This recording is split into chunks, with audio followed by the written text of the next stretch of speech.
예, 우리 하나님의 은혜가 주의 평강 여러분 늘 심령 속에 삶 속에 함께하기를 예수님 이름으로 축복합니다. 예, 기도의 성자라고 불리우는 E.M. 바운즈는 이렇게 말했습니다. 하나님의 방법은 사람이다. 저도 이 말을 여러분들에게 말했습니다. 무슨 일을 하려면 먼저 사람이 필요합니다. 그 사람에게 주어진 일이 있습니다. 그리고 그 사명과 목표를 이루기 위한 방법이 있습니다. 또 방법을 위해서 만나서 계획을 세우고 또 이렇게 여러 가지 그 일을 추진해야 됩니다. 또 일을 하기 위해서 돈이 필요합니다. 그래서 누군가 이것을 5M이라 이렇게 불렀습니다. 맨, 미션, 그다음에 메소드, 미팅, 그다음에 머니. 이제 다 필요하죠. 돈 목표도 있어야 되고 방법도 있어야 되고 또 계획도 세워야 되고 돈도 있어야 됩니다. 그 중에서도 가장 필요한 것은 사람입니다. 사람이 곧 방법이다. 그 사람만큼 그 일이 됩니다. 또 그 사람의 영령과 열정만큼 그 일이 성취가 됩니다. 그래서 하나님도 사람을 부르시고 사람을 동역자로 삼으시고 사람들을 훈련시켜요. 예수님은 하나님의 나라를 이루기 위해서 그의 생전에 가장 중요하게 수고하고 헌신하신 일 중에 하나가 사람을 찾고 사람을 부르신 것입니다.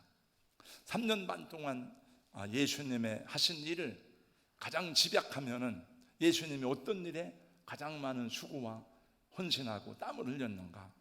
그거는 12명의 제자들을 키운 일이었습니다. 그것이 예수님의 방법이었습니다. 예수님이 여러분 다 땅끝까지 가도 복음 못 전하잖아요. 예수님이 하신 방법은 자기가 못하는 일을 자기 제자들에게 다 가서 하라고 명령하고 3년 반 동안 하신 일이 그겁니다. 예수님의 제자들을 볼 때에 시원하지 않고 답답해 보이고 잘 깨닫지 못하고 그래도 결국은 그 12명에 의해서 초대교회가 세워지고 예수님의 제자 12명에 의해서 다 복음이 전파되고 그들은 주님을 위해서 자기의 생명을 아낌없이 드렸습니다. 월급 주고 그렇게 하라고 한 것이 아니에요. 내가 너희가 이렇게 헌신하면 너희가 죽은 그 땅을 내가 너희 아들 딸들에게 유산으로 주겠다. 뭐 그런 말을 하신 적이 없습니다. 너희 자녀들을 내가 좋은 학교에 보내주고 출세시켜주겠다. 그래서 한 것이 아닙니다. 자기들이 원해서 한 일이고 그들이 좋아서 그들은 거룩한 생애를 보냈습니다. 또 주님은 당신의 제자들에게 이 사명을 감당할 수 있도록 성령을 보내주셨어요. 성령의 강림은 하나님 일찍이 선지자 요엘을 통해서 예언하셨습니다. 요엘서 2장 28절 이하의 말씀에 보니까 그 후에 내가 내 신을 만민에게 부어주리니 너희 자녀들이 장래일을 말할 것이고 너희 늙은이들은 꿈을 꿀 것이고 너희 젊은이들은 이상을 볼 것이다. 그때에 내가 또 내 신으로 남종과 여종에게 부어줄 것이며 내가 이적을 하늘과 땅에 베풀리니 곧 피와 불과 연기 기동이라 말씀했습니다. 그리고 예수님이 승천하시면서 제자들에게 너희는 아버지의 약속하신 것을 기다리라고 말씀하셨어요. 그래서 예수님의 제자들은 마가의 다락방에 모여서 그들은 열심히 기도하는 중에 120명의 제자들이 오순절 날에 성령이 임하는 놀라운 은혜를 경험했습니다.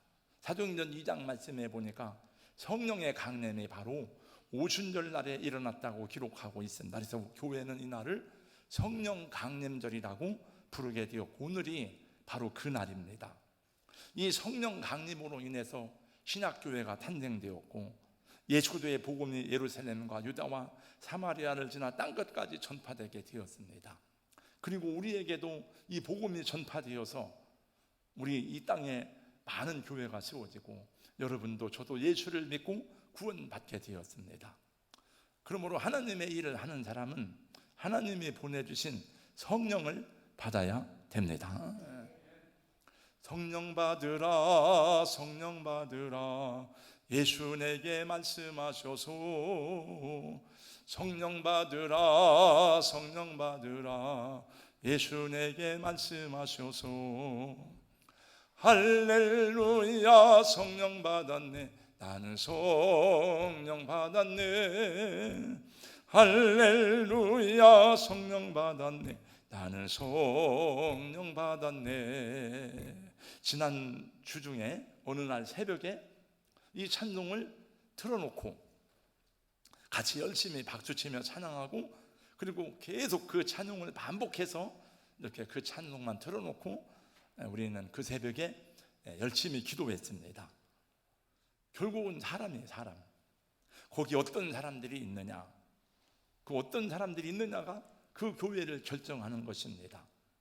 거기에 성령 받은 사람들이 모여서 하나님의 나라, 하나님의 뜻, 그리고 주님이 주신 그 믿음의 열정을 가지고 겸손히 섬기고 사역하는 사람들이 있을 때에 그 교회는 좋은 교회가 될 것입니다. 그러나 성령의 도우심을 외면하고 인간적인 회의와 인간적인 생각만 계속하고 우리 겉모습만 우리가 꾸민다면 하나님의 기뻐하시는 교회를 세워갈 수가 없을 것입니다. 계시록에도 그런 교회가 나오는데 예수님이 그런 교회를 이렇게 책망하셨어요. 라오디게아 교회가 그런 교회였습니다. 그 교회 공동체는 어떤 한 사람에 의해서 이루어지는 것이 아닙니다. 이제 목사, 장로, 권사, 집사 모든 회중들이 다 성령 충만할 때에 사도행전적인 교회를 이루어가게 되고 그리고 우리는 그 교회 안에서 우리가 올바른 복된 신앙생활을 하게 되는 줄로 믿습니다. 좋은 가정이 세워지면 좋은 가정 안에서 아이들이 행복하게 성장할 수가 있습니다.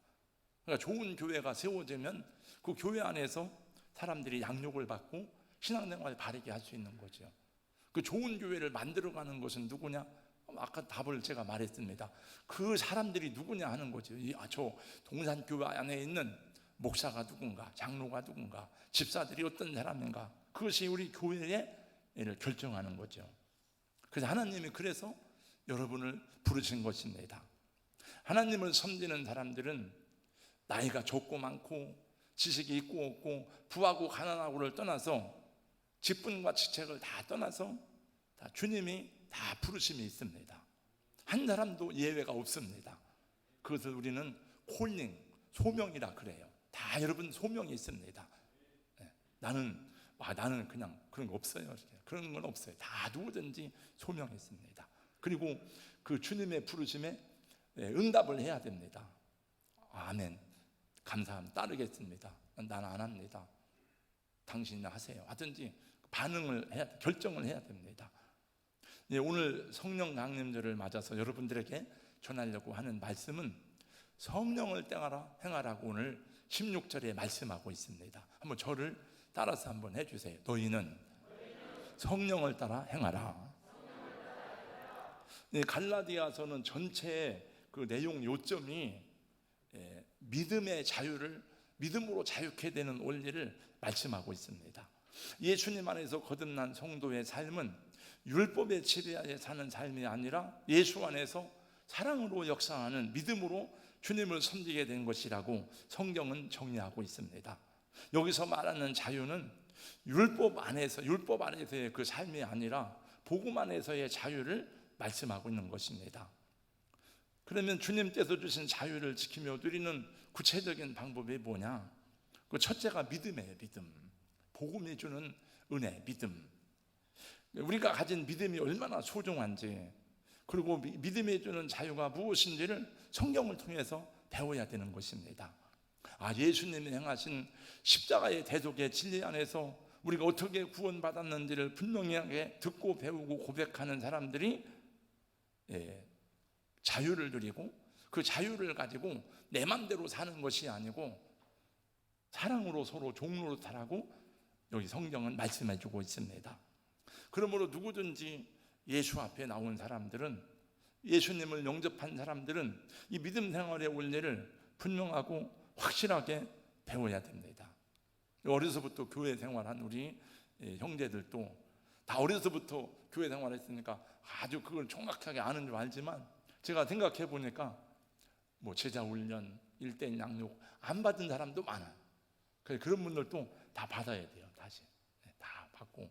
아무튼 제가 좀 이 무더위가 지나면 다 개인 점검을 해서 양육을 다시 또 열심히 하도록 그렇게 하려고 합니다. 갈라디아서 5장에서는 우리의 삶에서 실제적으로 적용할 수 있는 4가지 원리에 대해서 말씀하고 있는데, 다 이제 성령에 관한 말씀이죠. 13절부터 26절까지 성령을 따라 행하라, 성령의 인도하심을 받으라, 성령의 열매를 맺으라, 성령으로 살라 하는 것입니다. 여러분 다 성령의 열매를 맺고 성령을 따라 살아가신 은혜가 있기를 주님의 이름으로 축복합니다.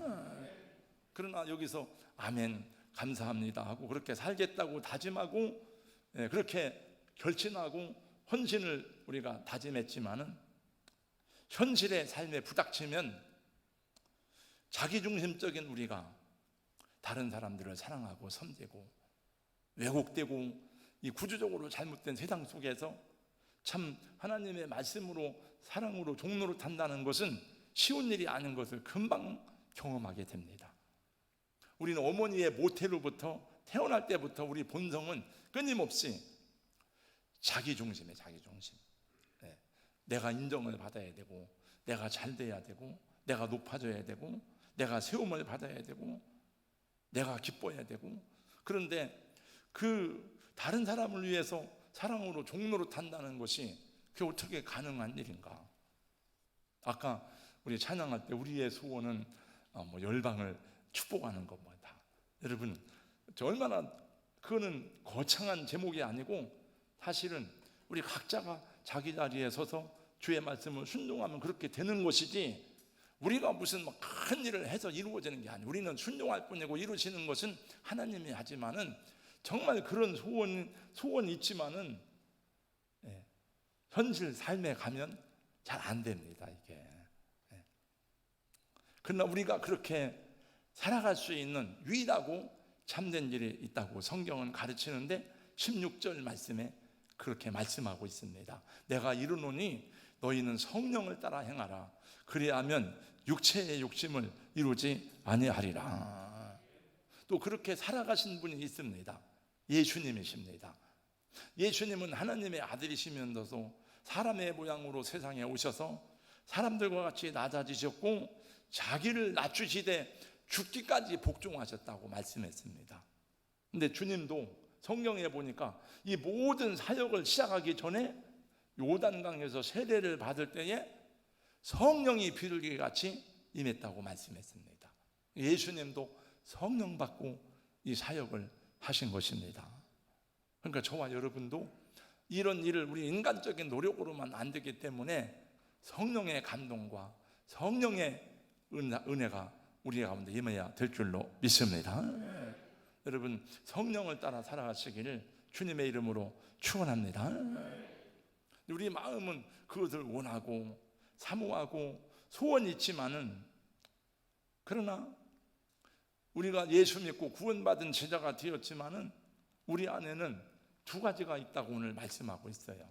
여러분 인격이 2가지가 아니라, 여러분 이중 인격자가 아니라 여러분 인격은 하나지만 여러분 안에 2가지가 있는데, 하나는 육체의 소욕이라. 육체의 소욕.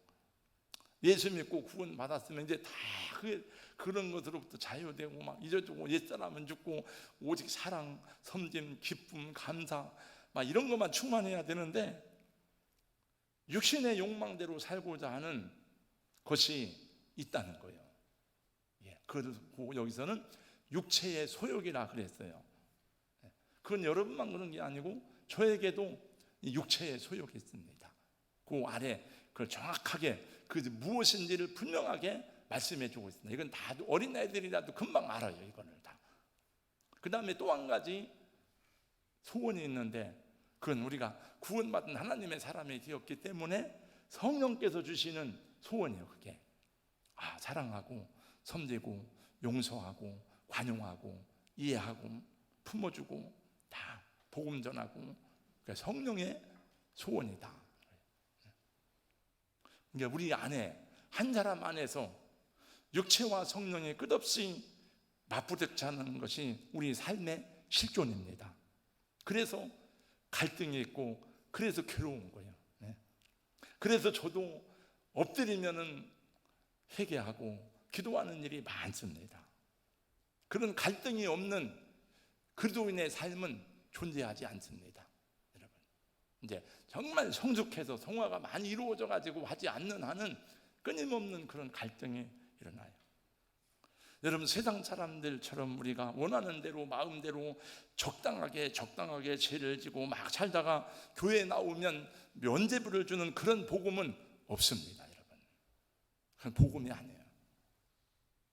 저도 부교육자 생활을 했고 서울에서 큰 교회들을 많이 다녀봤는데, 대한민국에서 가장 복음화율이 높은 곳은 강남에 있습니다. 다 인테리들이, 돈 많은 사람들, 배운 사람들 많이 교회에 와서 신앙생활하고 합니다. 소망교회, 사랑의 교회 다. 저도 그것을 배워서 그 전에 우리 교회에서도 예배 순서 가운데 참회의 기도가 들어가 있었습니다. 그리고 사죄의 선언을 했습니다. 그것도 여러분들이 참회의 기도를 드리는 게 아니고 담임 목사가 대표로 성도들의 죄를 다 고백하고, 그리고 죄를 사하는, 사죄를 선언하는 내용이 그 속에 들어 있었는데, 하다가 보니까 이게 뭐 아닌 것 같아요. 이게 안 맞는 거 하기도 제가. 그래서 그걸 나중에 뺐습니다. 다 이렇게. 그건 제가 볼 때 우리 복음을 그냥 값싼 복음으로 변질시키는 것 같아요. 여러분, 그냥 적당하게 죄 짓고 교회에 와서 목사님이 여러분 죄를 다 사함 받았습니다 선언하고 하면은, 그럼 끝나면은 그 얼마나 좋아요. 그러면 이제 또 우리는 새 사람이 되었다, 또 적당하게 짓고 바람 피다 와서 적당하게 용서받고 또 바람 피고, 그건 아니잖아요. 그거하고 싸워야지. 그건 구원의 문제가 아니고 그건 성화의 문제잖아요. 너희가 죄와 싸우되 피 흘리기까지는 아직 하지 아니하고 그랬잖아요. 그러니까 피 흘리기까지라도 싸워야 된다는 거예요. 예수님은 만약에 내 눈이 죄를 보면 눈을 빼버려라, 물론 그걸 문자적으로만 해석하면 안 되지만 그렇게 하면 안 된다는 거예요. 그러니까 그 우리 죄와 싸워야 됩니다. 그 여러분 마음속에 끊임없는 싸움이 있고, 그 치열한 싸움의 아픔 속에서 성도로서 성숙해지는 것이고 예수님의 제자로 닮아가는 것입니다. 그러므로 교회 목회자들은 그것을 가르치고 주님의 제자가 되는 길을 지속적으로 계속 훈련해 줘야 돼요. 여러분 복 받으세요. 여러분 다 잘 될 것입니다.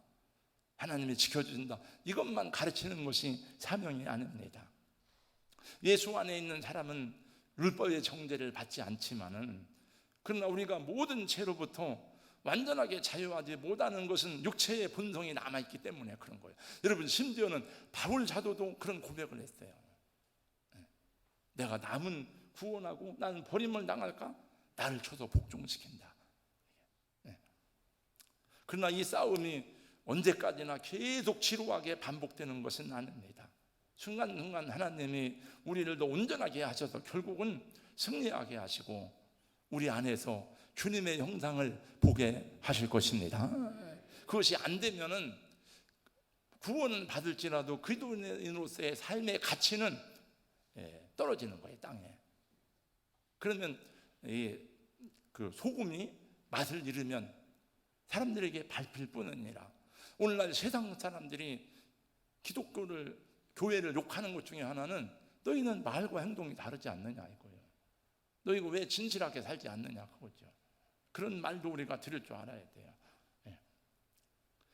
13절 다 같이 읽어보겠습니다. 다 같이요. 형제들아, 너희가 자유를 위하여 부르심을 입었으나 그러나 그 자유로 육체의 기회를 삼지 말고 오직 사랑으로 서로 종노릇하라. 복음적인 삶은 내게 주신 자유를 가지고 사랑하고 섬기는 삶을 사는 것을 말합니다. 이것이 구원받은 자의 삶의 원리가 되는 거예요. 그러나 율법적인 삶은 그게 아닙니다. 다 하나의 의무입니다. 예배 드리는 것도 의무입니다. 주일 성수하는 것도 의무입니다. 11조 하는 것도 의무입니다. 안 하면 범법자가 되는 거예요. 그래서 구약에서는 죽었어요. 안식일을 범했다고 죽는 일이 생기고 다 있어요. 안 하면 죽어요. 그러나 여러분은 지금 안 한다고 해서 죽거나 그런 건 아니에요. 그러나 율법적인 의미의 신앙생활을 하면 안 되죠. 근데 율법은 하기 싫어도 해야 돼요. 그러나 복음을 깨닫게 되면 의무가 아니라 자유가 됩니다. 주일에 오늘 난 교회에 나가서 예배드린다. 난 내가 결정했어. 난 내가 감사함으로 내가 결정해서 오늘 나는 가서 봉사하고 섬길 거야. 나는 내가 결정해서 나도 돈이 아깝지만 난 어려운 사람을 돕기로 결정했다. 내가 구원받았기 때문에 감사와 기쁨으로 그 일을 하는 것이고, 내가 하나님의 자녀가 되었기 때문에 자유하는 사람이 되어서 사랑으로 섬기는 삶이 되는 것입니다. 성령님은 하나님의 영이지만 강제로 우리를 막 그렇게 하는 건 아니에요. 너 이걸 왜 안 해? 막 강제로 하는 게 아니고, 우리가 하나님이 기뻐하시는 일을 할 수 있도록 감동하시고 은혜를 주시고 우리 마음에 도움을 주는 거예요. 그 성령의 감동 감화를 가지고 살아가면 여러분은 지금보다 더 훌륭한 하나님의 사람이 될 수가 있습니다. 근데 많은 분들이 성령의 감동을 무시해요. 성령의 감동 감화를 외면해요. 왜냐하면 나에게 손해가 되니까, 내 물질이 나가고 시간을 들여야 되고 하니까. 그러면 성령님도 기뻐하지 않고 그 다음에 감동을 안 주기도 해요. 이제. 사랑하는 성도 여러분, 성령의 인도함을 받는 삶이 얼마나 행복하고 기쁜 삶인지를 알고 성령의 인도하심을 구하는 은혜가 있기를 예수님 이름으로 축원합니다. 만약에 여러분들이 하나님의 은혜를 받고 성령의 감동과 성령의 감화를 받고 성령의 은사들을 체험하였으면서도 불구하고 그 부르심과 은혜를 따라 살지 않는다면은 그만큼 우리 인생은 손해가 될 것입니다. 하나님 앞에서 좋은 열매도 없을 것이고, 우리가 가진 이 복음이 존귀하지도 않을 거예요. 사람들이 볼 때에도 정말 저 집사님 보니까 예수 믿는 게 정말 대단 귀한 거네. 그러나 사람들은 볼 때 뭐 예수 믿어? 뭐가 달라? 하나님 때도 영광이 안 될 것입니다. 그 불행한 삶이 될 수도 있어요. 요즘 우리가 매일 성경으로 묵상하고 있는 말씀은 사무엘상인데, 여러분 계속 사무엘상 말씀을 계속 보고 있겠습니다만은 요즘에 사울왕에 대한 이야기가 계속 나오잖아요. 여러분, 사울이 얼마나 복된 사람입니까? 사울은 참 좋은 집안에서 태어났어요. 키가 장대하고 잘생겼습니다. 그리고 얼마나 겸손한지 몰라. 그래서 하나님이 그를 뽑았어요. 그에게 하나님이 성령을 주셨어요. 그래서 성령 주신 얘기가 계속 나옵니다. 여러분, 사무엘상에 한번 보겠습니다. 사무엘상 10장 6절 말씀. 사무엘이 사울에게 말합니다. 내게는 여호와의 신은 성령을 말해요. 크게 이 말이니 너도 그들과 함께 예언을 하고 변하여 새 사람이 되리라. 그 다음 9절 말씀해 보니까 그가 사무엘에게서 떠나려고 몸을 돌이킬 때 하나님이 새 마음을 주시고 그날에 징조도 다 응하였다. 하나님이 새 마음을 주셨어요. 여러분, 야베스 암몬 사람들이 이스라엘의 길르앗 야베스를 쳐들어와서 그들을 죽이려고 할 때 너희 다 눈을 빼라. 하나님이 사울을 통해서 길르앗 야베스를 구원하게 하셨는데, 성경에 보니까 이렇게 말씀했습니다. 사무엘상 11장 6절. 사울이 이 말을 들을 때에 하나님의 신에게 크게 감동되매, 하나님의 신에게 감동되어서 그 암몬 사람들이 하는 말에 막 분노했어요. 그래서 백성들이 모여들어서 길르앗 야베스 사람들을 구원했습니다. 그러니까 사울이 많은 은혜를 받아요, 성령으로. 근데 왕이 된 다음부터 교만해졌어요. 여러분, 지도자가 되면 남의 말을 듣기가 어렵습니다. 목사가 되면 남의 말 잘 안 들어요. 우리도 어른이 되면 잘 말을 안 들어요. 사무엘의 말을 안 들어요. 말씀을 불순종하기 시작합니다. 그리고 지도자가 되면 폼을 잡아야 돼. 일단 그냥 어려서는 흙 묻고 때 묻는 것도 그냥 했는데, 우리 옷만 잘 입는 게 아니고, 저 성도들한테 흠이 보이지 않도록, 책 잡히지 않도록 다 하다 보면 위선해야 되고 자꾸 그래야 돼. 그러니까 지도자가 어려운 거예요. 자기를 높이고 하나님을 거역하고 자기를 위해 기념비를 세우고, 그래서 자기 육체의 생각대로 하는 일이 점점 더 많아졌어요. 어느 날 성령님이 떠났습니다. 성령이 떠난 자리에 악신이 들어왔어요. 악령, 귀신이 들어왔어요. 그래서 그때부터 그 인생이 어두워지고 곤고해지고 불행해지기 시작했습니다. 하나님의 말씀이 더 이상 들리지 않아요. 하나님께 기도해도 이 하나님께 기도하는 건 자기 필요할 때만 기도하는 거예요. 응답하지 않으세요. 자기를 사랑하고 자기에게 충성하는 사람이 누군지 분별이 안 돼. 그래서 이 다윗을 미워하고 죽이려고 하는데 얼마나 미워했는지 죽이고 싶도록 미워했어요. 자기 아들이 얘기를 해. 요나단이, 아버지 왜 다윗을 죽이려고 합니까? 그러니까 너도 다윗 편이냐? 그 자기 아들도 죽이려고 그래. 평생 동안 한 일이 다윗을 쫓아다니는 일이에요. 괴롭죠, 자기도. 그럼 무슨 일이 생겼습니까? 사무엘상 28장 6절 7절입니다. 사울이 여호와께 묻자오되 여호와께서 꿈으로도 우리 몸으로도 선지자로도 그에게 대답하지 아니하시므로 사울이 그의 신하들에게 이르되 나를 위하여 신접한 여인을 찾으라. 무당을 찾아내야 됩니다. 그래서 하나님을 믿는 사람이 점쟁이를 찾아간 거예요. 점쟁이 찾아가니까 점쟁이도 잘 맞추잖아요. 악령 받았으니까 넌 죽을 거다. 그 점쟁이 말대로 비참하게 죽었어요. 여러분, 우리는 사울과 같은 사람이 한 분도 없기를 주님의 이름으로 축복합니다. 성령을 따르지 않고 육체의 정욕을 따라 살아가는 사람이 되지 않기를 여러분 주의 이름으로 권면합니다. 여러분, 하나님의 일도 여러분 마음대로 하면 안 돼요. 하지 마세요. 내가 하기 싫은 대로 하지 않고 내가 하고 싶은 대로 하고 그렇게 하면 안 되잖아요. 하나님께 기도하고 응답받아서 하지는 못할지라도, 성령의 지시를 받아서 하지는 못할지라도 최소한도 우리 교회에 목사님이 있구나, 내가 우리 교회에 리더가 있구나, 그럼 목사에게는 물어봐야죠. 예배에 대해서, 봉사에 대해서, 목장 모임에 대해서 왜 여러분 마음대로 하십니까? 그럼 안 되죠. 주일 주보를 제가 작성하고 그 다음에 다 이제 이렇게 확인하고 다시 두 번, 세 번 할 때 이 목장 모임 보고서를 볼 때 막 그때는 이제 제가 인내심을 가지고 보면서 막 울그락불그락 합니다. 많이 마음에 괴롭기도 하고, 전화해서 확인해봐. 왜 총무들은 왜 보고를 안 합니까? 못 드렸습니다. 보고를 해줘야 되는 거 아니에요? 여러분, 한 사람이 수십 명에게 다 물어봐서 하는 거하고 한 사람이 한 사람한테 하는 거 얼마나 뭐가 다릅니까? 여러분, 보고를 하게 돼 있잖아요. 그러니까 제가 교역자들은 저한테 화를 이제 야단을 맞죠.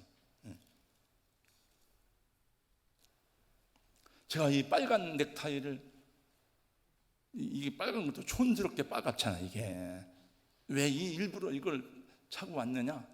이게 오늘 제 마음의 표현입니다.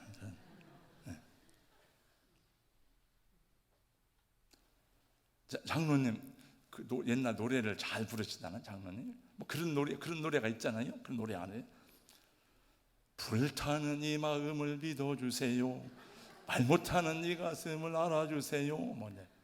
근우가 뭐라 해도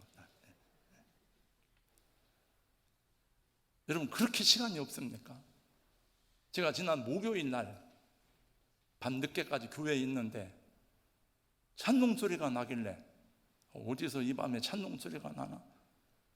가보니까 목장 모임을 하고 있더라고. 밤에 보니까 다 먼데 있는 사람들이에요. 다 먼데. 그렇게라도 해야죠, 여러분. 아니면 못하는 이유를 얘기하고 하든지 해야죠. 육체의 일은 분명합니다. 육체의 일은 19절 이하에 나와 있는데 그거는 다 누구나가 알 수 있어요.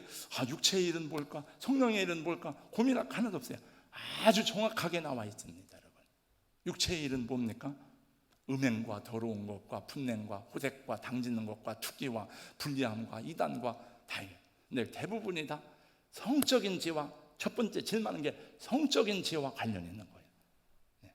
그러니까 여러분 생각에 어디를 가거나 생각하거나 이건 육체의 일이구나, 금방 다 알아요. 성령을 따라 행하는 열매가 뭔가 그것도 다 나와 있어. 사랑, 희락, 화평, 충성, 온유, 자비, 절제, 양선, 오래 참음, 9가지. 그러니까 다 금방 우리 생각이나 우리 하는 행동을 보면 지금 내가 뭐 성령을 따라가고 있는지 육체를 따라가고 있는데 금방 여러분 다 알게 되어 있습니다. 성령에 대한 우리의 태도에 대해서 몇 가지 경고하는 말씀을 전하고 마치겠습니다. 에베소 4장 30절 저를 따라서 해주세요. 하나님의 성령을 근심하게 하지 말라. 성령을 근심하게 하지 말라. 구속의 날까지 너희가 인침을 받았다. 세사람전서 5장 19절 성령을 소멸하지 말라. 저는 코로나를 지나오면서 오늘날 우리 목회자들에게 또 성도들도 그럴 거야 아마. 여러분 목회자들이 그런데 성도들이 안 그럴 리가 있겠습니까? 뭐 성도들은 안 그렇기를 바라지만 우리도 목회자 셀 모임을 해. 비관적이고 냉소주의가 다 우리 목회자들에게도 숨어 있어. 다 앞으로 점점 더 어려워질 거야. 요새 교인들이 말 잘 들어? 요새 교인들이 변화되는 줄 알아? 안 돼. 약당하게. 그러면 우리가 모이면 희망과 용기와 비전과 꿈을 가지고 그렇지. 우리는 할 수 없지만 하나님이 우리의 아버지가 되시니까 우리 믿음을 가진 사람이니까 열심히 해야 돼. 이런 생각이 들어야 되는데 모이고 흩어지는데 한숨만 나오는 거야. 그럼 여러분 성령이 너희에게 임하면, 성령이 오시면 너희 자녀들은 예언할 것이요, 너희 젊은이들은 환상을 보고 너희 늙은이들은 꿈을 꾸리라는데 예언이 뭡니까 여러분? 미래일 아니에요. 꿈과 환상이 뭡니까? 비전 아니에요, 비전. 근데 이런 얘기만 하다 흩어지니까 어느 날 저도 이제 우리 목회자 셀 모임을 모이는데 그래서 그런 생각이 들더라고요. 그런데 여러분 어떻게 했습니까? 그 성령님이 기뻐하실 말이겠습니까? 하나님이 그런 말을 들을 때 우리 어떻게 여기겠습니까? 여러분 만약에 그렇다면 왜 주님께서 십자가에 죽으실 이유가 무엇이겠습니까? 그냥 적당하게 살아가도 괜찮다면 바울 사도는 왜 내가 다시 여러분을 위해서 해산하는 수고를 하겠다고 왜 그런 말을 하겠습니까? 예수님이 뭐라 우리 보고 네가 죽도록 충성하라 그런 말씀을 할 이유가 뭐가 있어요? 그렇게 살면 안 되기 때문에 그런 거죠.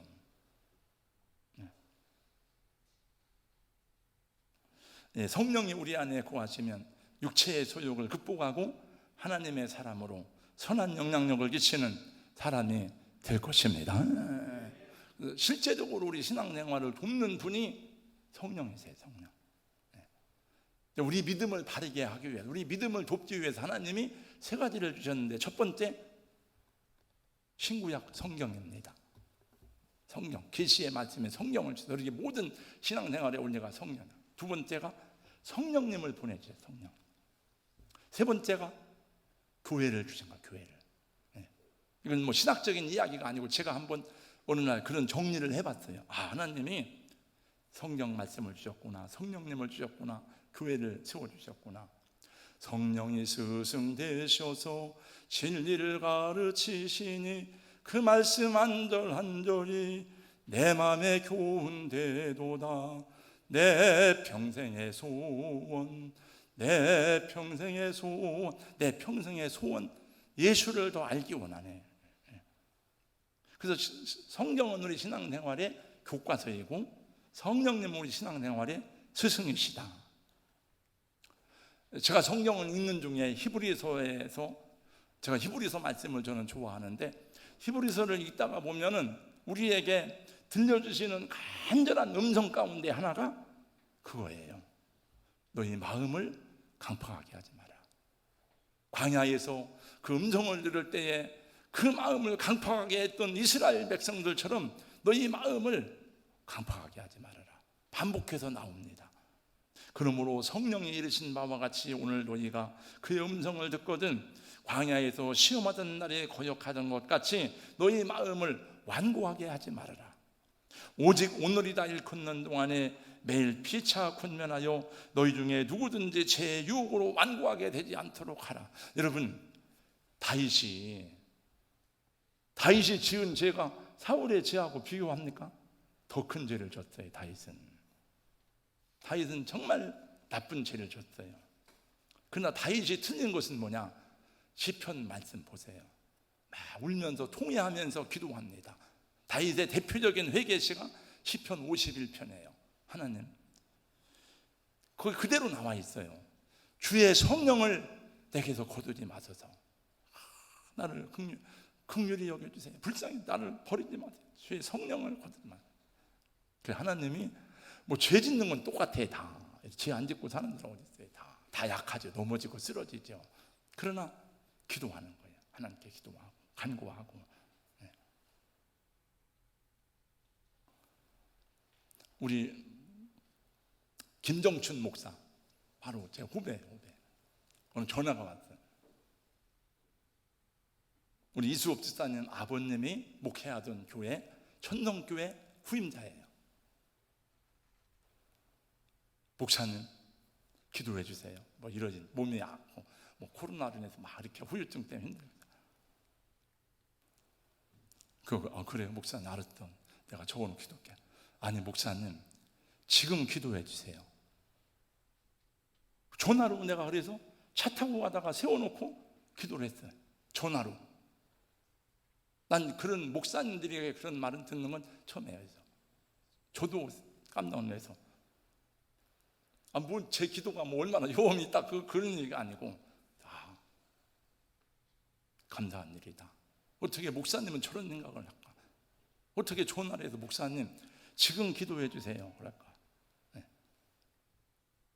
여러분, 성령을 따라 행하시기 바랍니다. 성령님을 좋아하고 성령님을 가까이 하고 성령님을 환영하고 성령님을 친구처럼 이렇게 모시세요. 성령께서 여러분 생애를 복되게 하실 줄로 믿습니다. 거룩하신 우리 하나님 감사합니다. 오늘 말씀해 보니 너희는 성령을 따라 행하라고 말씀했습니다. 죄 많은 세상에 살아가면서 육신의 정욕대로 살기 원하는 유혹이 죄 얼마나 많은지 모릅니다. 넘어지고 쓰러지고 낙심하고 실패합니다. 그러나 주님, 어떤 경우에도 낙심하여도 넘어져도 실패해도 주님 앞에 나오게 하시고 주님 앞에 엎드리게 하시고 주님을 바라볼 수 있는 우리 성도님들이 되게 하여 주시옵소서. 성령의 음성을 거역하지 않게 하여 주시옵소서. 예수님 이름으로 기도하옵나이다. 아멘.